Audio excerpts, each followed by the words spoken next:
Hi friends, welcome to Dhanya's family vlog. അപ്പോൾ ഇന്ന് മുട്ട കൊണ്ടൊരു അടിപൊളി റെസിപ്പിയാണ്. നമുക്ക് സ്നാക്സ് ആയിട്ടും ഒരു ബ്രേക്ക്ഫാസ്റ്റ് ആയിട്ടും ചോറിനോടൊപ്പമൊക്കെ നമുക്കൊരു സൈഡ് ഡിഷ് ആയിട്ടും കഴിക്കാൻ പറ്റിയ നല്ലൊരു ടേസ്റ്റി ആയിട്ടുള്ള റെസിപ്പിയാണ് കേട്ടോ. വളരെ സിമ്പിളാണ്, പെട്ടെന്ന് തന്നെ നമുക്ക് ഇത് തയ്യാറാക്കി എടുക്കാം കേട്ടോ. നമ്മുടെ വീട്ടിലുള്ള ഇൻഗ്രീഡിയൻസ് വെച്ചുകൊണ്ട് തന്നെ ഈസി ആയിട്ട് നമുക്ക് ഈ റെസിപ്പി തയ്യാറാക്കാമേ. അപ്പോൾ ഞാൻ ഇന്ന് അവിടെ ഒരു 5 മുട്ട എടുത്തിട്ടുണ്ട് കേട്ടോ. ഒരു 5 മുട്ടയുടെ റെസിപ്പിയാണ് ഇന്ന് കാണിക്കുന്നത്. അപ്പോൾ അത് 5 മുട്ട എടുത്തിട്ടുണ്ട്. നമ്മൾ ഇഡ്ഡലി പാത്രത്തിൻ്റെ ഒരു തട്ടിലേക്ക് നമുക്ക് ഈ മുട്ട എല്ലാം പൊട്ടിച്ച് ഒഴിച്ചു കൊടുക്കാം കേട്ടോ. ഇനി ഇഡ്ഡലി പാത്രത്തിൽ ഇളകാനായിട്ട് കുറച്ച് പ്രയാസമുള്ള പാത്രമാണെങ്കിൽ അടിയിൽ കുറച്ച് എണ്ണ ഒന്ന് തടകിയതിന് ശേഷം വേണം മുട്ട പൊട്ടിച്ച് ഒഴിച്ചു കൊടുക്കാനേ. അപ്പോൾ ഇതാ ഇവിടെ എല്ലാ മുട്ടയും നമുക്ക് ഇതിലോട്ട് അങ്ങ് പൊട്ടിച്ചൊഴിച്ചു കൊടുക്കാം. ഇനി ഇതിലേക്ക് നമുക്ക് ഒരു നുള്ള് ഉപ്പ് ജസ്റ്റ് ഒന്ന് ഇതിൻ്റെ പുറത്തോട്ട് അങ്ങ് ഇട്ട് കൊടുക്കാമേ.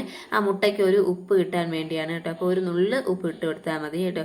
ഇനി ഇഡ്ഡലി പാത്രത്തിലേക്ക് ഒരു 1/4 ഭാഗം വെള്ളം വെച്ചതിന് ശേഷം നമുക്ക് ഈ തയ്യാറാക്കിയ മുട്ട അതിലോട്ട് അങ്ങ് ഇറക്കി വെക്കാം കേട്ടോ. ഇറക്കി വെച്ച് മീഡിയം ഫ്ലെയിമിൽ തീയിട്ടതിന് ശേഷം ഒരു 10 മിനിറ്റ് നമുക്കിതങ്ങ് വേവിച്ചെടുക്കാമേ. അപ്പോൾ 10 മിനിറ്റ് കഴിഞ്ഞ ശേഷം നമുക്കിത് ഓപ്പൺ ചെയ്യാം. അപ്പോൾ ഞാൻ ഒരു 10 മിനിറ്റ് ശേഷം ഓപ്പൺ ചെയ്തിട്ടുണ്ട് കേട്ടോ. ഇത് മുട്ടയെല്ലാം നല്ലോണം വെന്ത് റെഡിയായി വന്നിട്ടുണ്ട്. ഇനി ഇത് ചൂടാറാനായിട്ട് നമുക്കിതൊന്ന് മാറ്റി വയ്ക്കാം. ഇനി നമുക്ക് ഇതിലേക്ക് ആവശ്യമായിട്ടുള്ള ഒരു മസാല നമുക്ക് തയ്യാറാക്കിയെടുക്കാം കേട്ടോ. വളരെ ഈസിയാണ്, നമ്മുടെ കയ്യിലുള്ള കൂട്ടുകൾ തന്നെയാണ് കേട്ടോ. അപ്പോൾ അതിനുവേണ്ടി ഞാൻ ഇവിടെ ഒരു 2 table spoon Kashmiri chilli powder add ചെയ്തിട്ടുണ്ട്. അതിനോടൊപ്പം തന്നെ ഒരു 1/2 ടീസ്പൂൺ ഗരം മസാല, ഒരു 1/2 ടീസ്പൂൺ മല്ലിപ്പൊടി, അതിനോടൊപ്പം ഒരു 1/2 ടീസ്പൂൺ കുരുമുളക് പൊടിയും കൂടെ ആഡ് ചെയ്യാമേ. ഇതെല്ലാം കൂടെ ആഡ് ചെയ്തതിന് ശേഷം ഇനി ഇതിലേക്ക് ആവശ്യത്തിനുള്ള ഉപ്പിട്ട് കൊടുക്കാം. ഉപ്പും കൂടെ ഇട്ടതിന് ശേഷം നല്ലൊരു ഫ്ലേവർ കിട്ടാൻ വേണ്ടി ഇതിലേക്ക് ഞാൻ ഇവിടെ 1 ടേബിൾ സ്പൂൺ വെളിച്ചെണ്ണ ഒഴിച്ച് കൊടുക്കുന്നുണ്ട് കേട്ടോ. അതും കൂടെ ഒഴിച്ചതിന് ശേഷം നമുക്കിതങ്ങ് മിക്സ് ചെയ്ത് കൊടുക്കാമേ. നല്ലോണം ഒന്ന് മിക്സ് ചെയ്തതിന് ശേഷം നമുക്കിതിലേക്ക് വെള്ളം ഒഴിച്ച് മിക്സ് ചെയ്യാം കേട്ടോ. വെള്ളം പെട്ടെന്ന് നമ്മൾ എടുത്തങ്ങ് ഒഴിച്ച് വെള്ളമായി പോകരുത് കേട്ടോ. അപ്പോൾ നമ്മൾ ഇതേപോലെ സ്പൂണിൽ കുറേശ്ശെ വെള്ളം ഒഴിച്ച് നമ്മളിതങ്ങ് മിക്സ് ചെയ്തെടുക്കണം കേട്ടോ. അപ്പോൾ എനിക്കിവിടെ ഒരു 5.5 ടേബിൾ സ്പൂൺ വെള്ളം ഇതിലേക്ക് ആവശ്യമായിട്ട് വന്നിട്ടുണ്ട്. അപ്പോൾ ഇത് നല്ലോണം അങ്ങ് മിക്സ് ചെയ്ത് കൊടുക്കുക.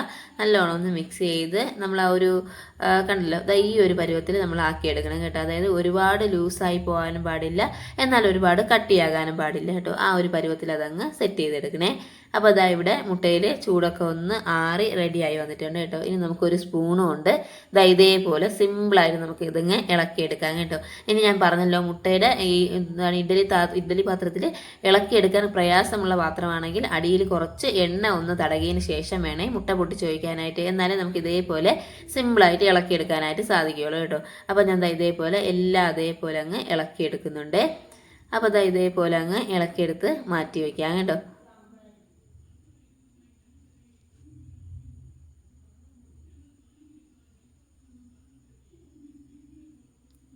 അപ്പോൾ ഇതേപോലെ എല്ലാം ഒന്ന് ഇളക്കി മാറ്റി വെച്ചതിന് ശേഷം നമുക്ക് ഇതിലേക്ക് നമ്മൾ തയ്യാറാക്കി വെച്ചിട്ടുള്ള ഓരോ മുട്ടയും ഈ കൂട്ടിലോട്ട് അങ്ങ് ഇട്ട് കൊടുക്കാം കേട്ടോ. കൂട്ടിലോട്ട് ഇട്ട് കൊടുത്തതിന് ശേഷം ഒരു സ്പൂൺ വെച്ച് ആ മസാല എല്ലാം ഇതിലോട്ടൊന്ന് പുരട്ടി കൊടുക്കാമേ. അപ്പോൾ അത് തിരിച്ചും മറിച്ചും ഒക്കെ ഇട്ട് നമ്മൾ അതേപോലെ അതിലേക്ക് നല്ലോണം മസാല അങ്ങ് തേച്ച് പിടിപ്പിച്ചിട്ടുണ്ട് കേട്ടോ. അതുപോലെ നമുക്ക് ഓരോന്നായിട്ട് ഇതിലോട്ട് ഇട്ട് കൊടുത്ത് നമുക്ക് ഒരു സ്പൂൺ വെച്ച് അതിലേക്ക് മസാല എല്ലാം നല്ലോണം അങ്ങ് തേച്ച് പിടിപ്പിക്കാം കേട്ടോ. ചെറുതായിട്ടൊക്കെ ഇളകിയിരിക്കുന്ന പറഞ്ഞ പ്രശ്നമില്ല കേട്ടോ. നമ്മൾ ഈ മസാലയൊക്കെ ഒന്ന് തേച്ച് നമ്മൾ അതൊന്ന് ഫ്രൈ ചെയ്തെടുക്കുമ്പോഴത്തേക്കും അത് സെറ്റായി കിട്ടുവേ. അപ്പോൾ ഞാൻ അവിടെ മസാല എല്ലാം നല്ലോണം അതിലോട്ട് അങ്ങ് തേച്ച് പിടിപ്പിച്ച് കൊടുക്കുന്നുണ്ട് കേട്ടോ. തേച്ചതിന് ശേഷം ഒരു 5 മിനിറ്റ് നമുക്കിതൊന്ന് സെറ്റാകാനായിട്ട് മാറ്റി വയ്ക്കാമേ. അപ്പോൾ ഇത് ഓരോന്നായിട്ട് നമുക്കിതിലോട്ട് അങ്ങ് തേച്ച് റെഡിയാക്കി കൊടുക്കാം കേട്ടോ.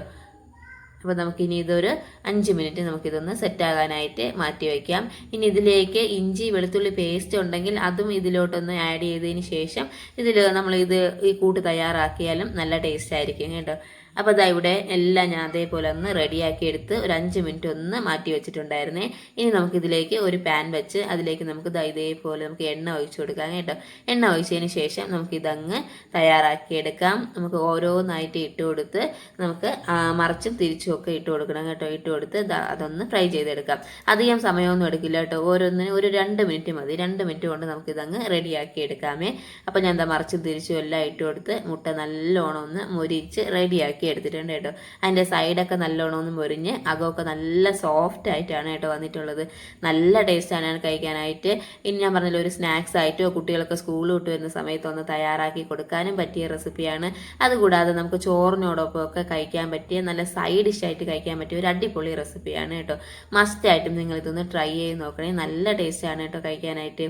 കണ്ടല്ലോ അപ്പോൾ സൈഡൊക്കെ ചെറുതായിട്ടൊന്ന് ക്രിസ്പി ആയിട്ടുണ്ട്. അതുകൂടാതെ നഖവും നല്ല സോഫ്റ്റുമാണ്. അപ്പോൾ അതാ അടിപൊളിയായിട്ടുള്ളൊരു മുട്ട കൊണ്ടുള്ള ഒരു റെസിപ്പി ഇവിടെ റെഡി ആയിട്ടുണ്ട് കേട്ടോ. മുട്ട കൊണ്ട് നമ്മൾ വെറൈറ്റി ആയിട്ടുള്ള റെസിപ്പീസ് ചെയ്യാൻ ആഗ്രഹിക്കുന്നവരാണല്ലേ, അപ്പോൾ മസ്റ്റായിട്ടും നിങ്ങൾ ഇതൊന്ന് ട്രൈ ചെയ്ത് നോക്കണം കേട്ടോ. അപ്പോൾ ട്രൈ ചെയ്ത് നോക്കി ഫീഡ്ബാക്ക് കമൻസ് ആയിട്ട് അറിയിക്കണം. അപ്പോൾ മറ്റൊരു അടിപൊളി റെസിപ്പി ആയിട്ട് കാണാം. Thank you.